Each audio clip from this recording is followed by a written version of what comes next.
Good afternoon, Mt.Moriah. I am in the health and wellness suite of our church, and in a few moments I will talk about where we are in our plans for your re-entry into the sanctuary. Leviticus chapter 25 talks about the land Sabbath and the Jubilee years of work. It states that every 7 years the land was to rest. 6 years the landowner, those who rented the land, could farm the land, but on the seventh year the land would rest, and during that time those who were marginalized, the poor and the oppressed, could eat off the land. After 7 cycles of 7 years, or 49 years, on the 50th year, the land would also rest, and the land would go back to those who were the original owners of the land, and it will go back to those who may have been thrown off the land. Again, this was done so that there would be financial equity among everybody, that the poor would have an equal stake in land, and that no person would become too rich off the land. Even on the 50th year, those who were poor and oppressed had the opportunity to eat off the land.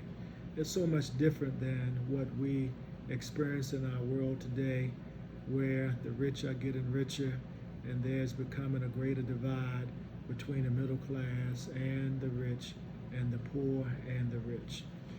We are in Sabbath mode, I believe.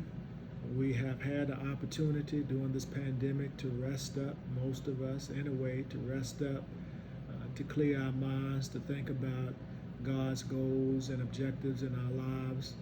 And even our earth has taken a sabbatical. We see that our waterways are so much clearer, the skies are so much clearer, because there is less and less particles and materials that are going into the skies that pollute the skies. But we also know that we are going back to a state of normal slowly but surely. There are some things I want to apprise you of in reference to our church. We have postponed Men's Day. Men's Day typically takes place the second Sunday in July. We have postponed that. However, on this Sunday, historically, we celebrate our missionaries and our evangelism ministry, and we will do that in the sanctuary on this Sunday. We will have Bible study through the month of July. In August, every Tuesday in August, we will be in revival, and we will do that virtually. When we come back in September, I'm excited because I'm going to lead a series that is entitled Becoming Sages, Spirituality in Midlife. For those of us who are in midlife, we are going to have a series of Zoom sessions together in order for us to do a checkup on ourselves to see where we are spiritually. And then I'm also excited, Minister Christian and I are in the planning process of doing some Zoom meetings with our millennials, our young adults, on topics of interest such as meditation, entrepreneurship, financial wellness, relationships, etc. So that will take place in September as well. Many of you have been asking about the state of our church, and I believe that we are doing well with our virtual worship service, as well as prayer meetings, as well as our study periods such as Bible study and church school. And financially, we are doing well also. We're doing far better than I ever thought or imagined that we would be doing. And I want to thank you for being so supportive in our virtual worship experiences, as well as when it comes to giving finances to the church. And I pray that you would continue to do that. We are in the process of talking about reopening. As you know, the mayor of the District of Columbia signed an edict that says that places of worship could open at 50% capacity or 100, whichever was less. For us, it is that 100 number, and in doing that, she kept the social gathering number for churches at 10.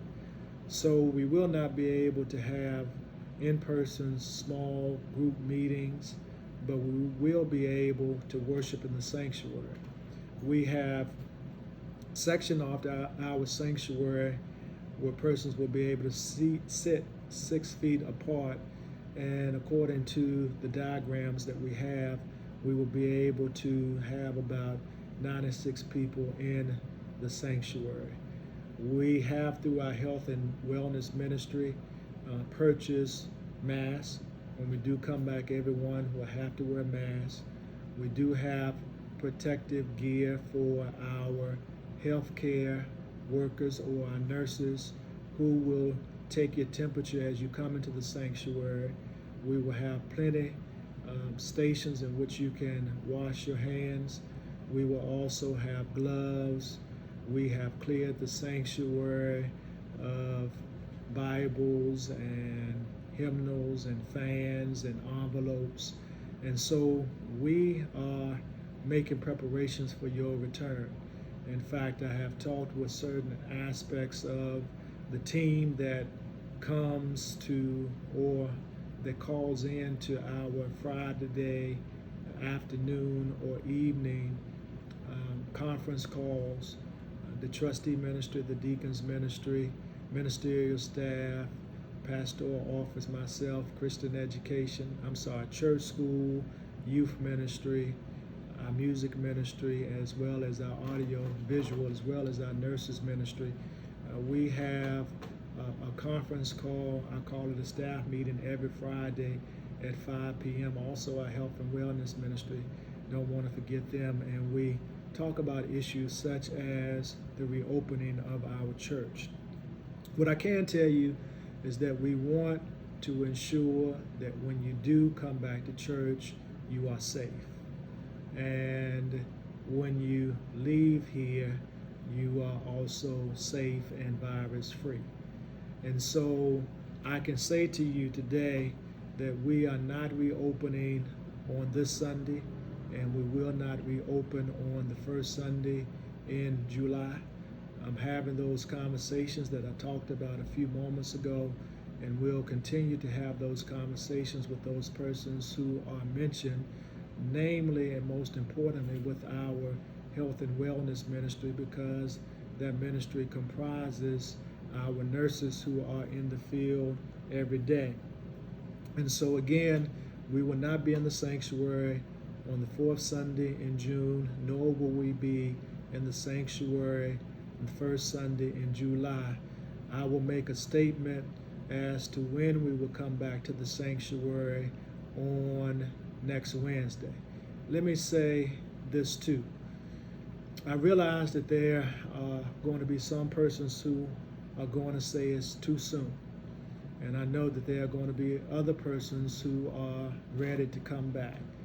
And so for those who are saying too soon, I clearly understand. You coming back to church is a personal decision for you to make. In fact, one of the things that we are going to do is that we are going to encourage our senior saints, as well as those with pre-existing conditions, to stay at home. But for those who wish to come to church, we need to provide a safe environment in order for them to do so. And again, we have made the proper plans in order to do that. It's just a matter of when we are going to pull the trigger and say, now it is time for us to go back to worship.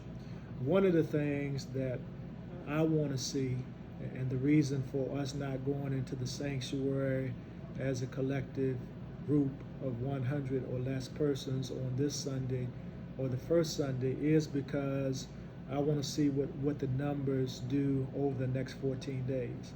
I want to see if there's a peak. I want to see if the numbers lessen in the District of Columbia.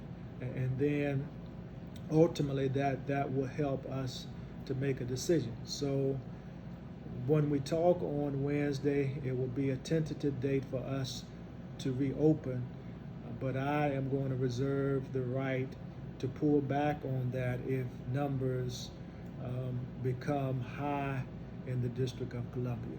So I want to share those things with you. I know you have been asking questions and persons have been calling, and so I wanted to fill you in on those things. Again, the state of our church is good. It has been a great time for us as a church, both virtually, your participation, as well as far as our finances go. And I pray that you all are well. From what I'm hearing, everybody is doing well, and I pray that you continue to do so, to wear your mask, to social distance, and all of those things that we should be doing. So I'm praying for you. Continue to pray for your church. God bless you and have a marvelous day.